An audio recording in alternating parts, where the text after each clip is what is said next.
এটা এটাও লজ্জাপতির দ্বারা পেয়েছে। এদিকে আব্বুর দিকে তাকায় বলো। লজ্জাপতির দ্বারা পেয়েছে।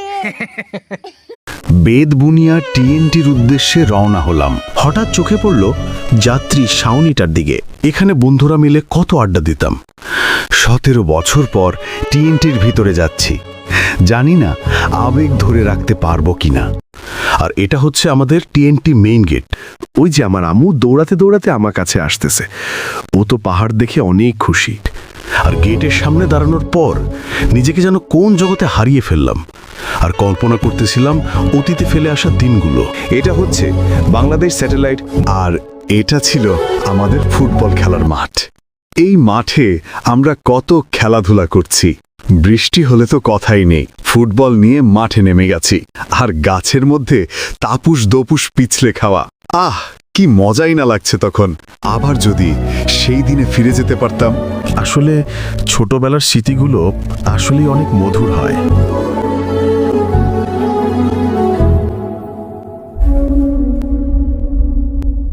এখন যাচ্ছি দক্ষিণ কলোনির দিকে। আর এইটা আমাদের টিএনটি জামে মসজিদ।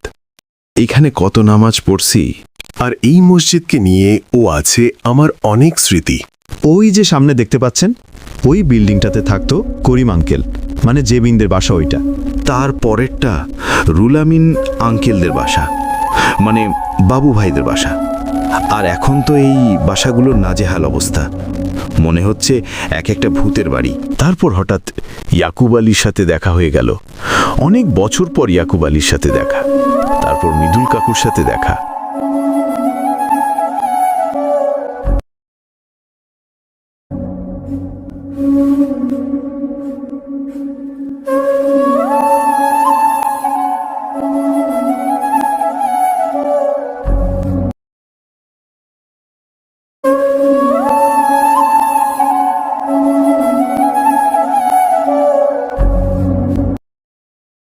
ক্লাব। আর আমরা যখন ছোট ছিলাম তখন তো কারো বাসায় টিভি ছিল না, শুধু এই ক্লাবে একটা টিভি ছিল।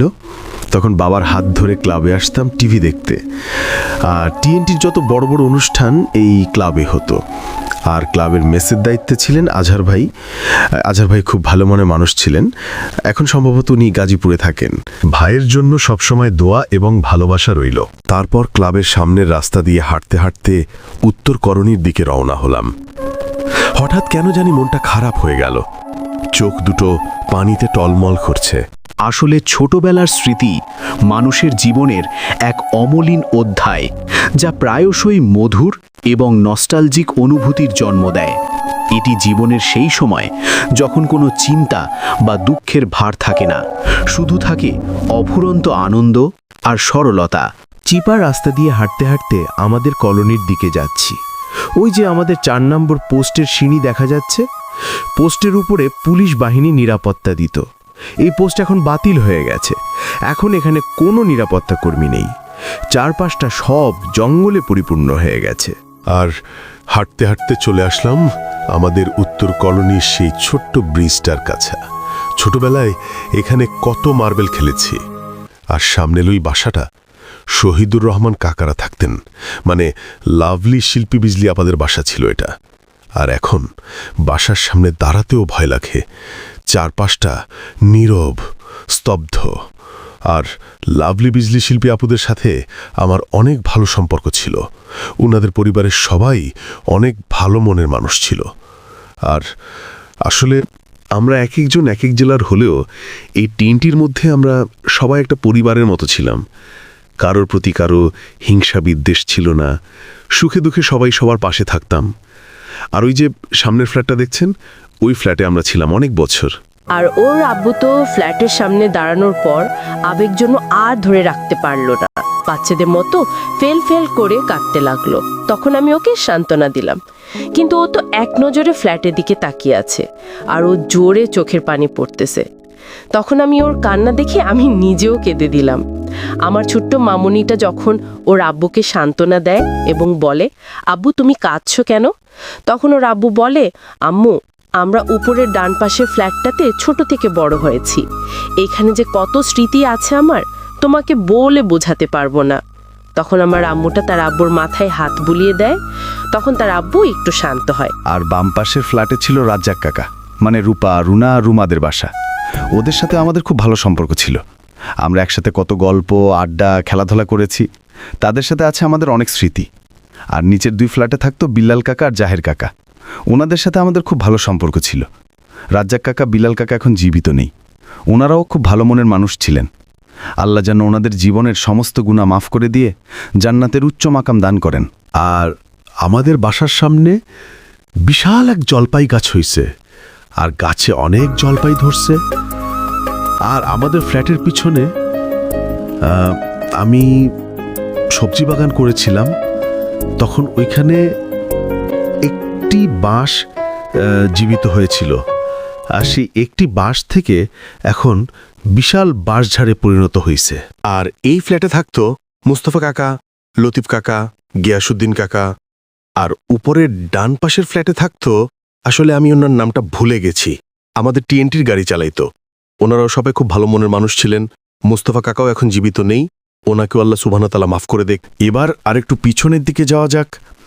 ওই যে সামনে আরেকটি ফ্ল্যাট দেখা যাচ্ছে, আর এই ফ্ল্যাটে থাকতো খালেক মোল্লা কাকা, মেরা তাহের কাকা, শিকদার কাকা। মেরা তাহের কাকা, শিকদার কাকা এখন দুনিয়াতে আর বেঁচে নেই। ওনাদের জন্য অনেক অনেক দোয়া রইল। আল্লাহ সুবহানাহু ওয়া তাআলা যেন ওনাদের জীবনের সমস্ত গুনাহ মাফ করে দেন। তারপরের ফ্ল্যাটে ছিল আবুল হোসেন কাকা, কাশিম কাকা, হারুন কাকা। হারুন কাকা, আবুল হোসেন কাকা এখন জীবিত নেই, ওনাদেরকেও আল্লাহ সুবহানাহু ওয়া তাআলা মাফ করে দেখ। তারপরের ফ্ল্যাটে ছিল আব্দুল হাই কাকা, কাদের কাকা, বাদশা কাকা, খানতায়ের কাকা। খানতায়ের কাকা, কাদের কাকা, ওনারাও এখন জীবিত নেই। ওনাদের জন্য আমরা সবাই দোয়া করি, আল্লাহ যেন ওনাদের জীবনের সমস্ত গুনাহ মাফ করে দিয়ে জান্নাত দান করেন। আর এটা হলো আমাদের কলোনির শেষ মাথা। সবকিছু এলোমেলো হয়ে আছে। আর এইটা হলো আমাদের ছোট মাঠ। এই মাঠে আমরা কত খেলাধুলা করছি। আর ওই জায়গাটা হলো আমাদের ফ্ল্যাটের সামনের জমিন। এখানে আগে অনেক চাষাবাদ হতো। চারিদিকে ঝোপঝাড় জঙ্গলে ভরপুর। আর এক সময় এই কলোনিটা জমজমাট ছিল। এখানে রাত দিনে এক সমান মনে হতো। রাস্তায়, পাহাড়ে সব জায়গায় বড় বড় লাইট জ্বালানো ছিল। শীতের দিনে আমরা রাত 1টা-2টা পর্যন্ত ব্যাডমিন্টন খেলতাম। কোথায় হারিয়ে গেল সেই দিনগুলো? এখন সবকিছু গল্পের মতো মনে হয়। আর ওই যে বিল্ডিংটা, ওইখানে থাকতো বদরুজ্জামান কাকা, মানে অনুরার নিচের ফ্ল্যাটে থাকতো নাহিদরা। বদরুজ্জামান কাকা ও আমাদের মাঝে আর নেই। আর কাকা অনেক ভালো মনের মানুষ ছিলেন। ওনার জন্য আমরা সবাই দোয়া করি, আল্লাহ যেন ওনার জীবনের সমস্ত গুনাহ মাফ করে দিয়ে জান্নাত দান করেন। আর এখন যাচ্ছি শুক্কুরদের বাড়িতে। আর ওই যে শুক্কুরের ওয়াইফ আমাদের জন্য দাঁড়িয়ে আছে। শুক্কুর আমার ছোটবেলার বন্ধু। আর শুক্কুরের ওয়াইফ তো আমাদেরকে অনেক আদর আপ্যায়ন করছে। শুক্কুরের পরিবারের জন্য অনেক অনেক দোয়া এবং ভালোবাসা রইল। আর এইটা হইল মোটা রাস্তার ব্রিজের অংশ। আর আমার টিএনটির যত বন্ধু আছে, যেমন সাইফুল, সোহাগ, শুক্কুর, ইয়াসিন, রুবেল, রুবি, আরিফ, আলাউদ্দিন আর সকল স্টাফ এবং স্টাফের পরিবারের জন্য অনেক অনেক দোয়া রইল। আপনারাও সবাই আমাদের পরিবারের জন্য দোয়া করবেন। আজকের মতো আমি সাদেক বিদায় নিচ্ছি। সবাই ভালো থাকবেন, সুস্থ থাকবেন, আর ভিডিওটা বেশি বেশি শেয়ার করে দেবেন। আজকের মতো এখানেই বিদায় নিচ্ছি। আল্লাহ হাফেজ।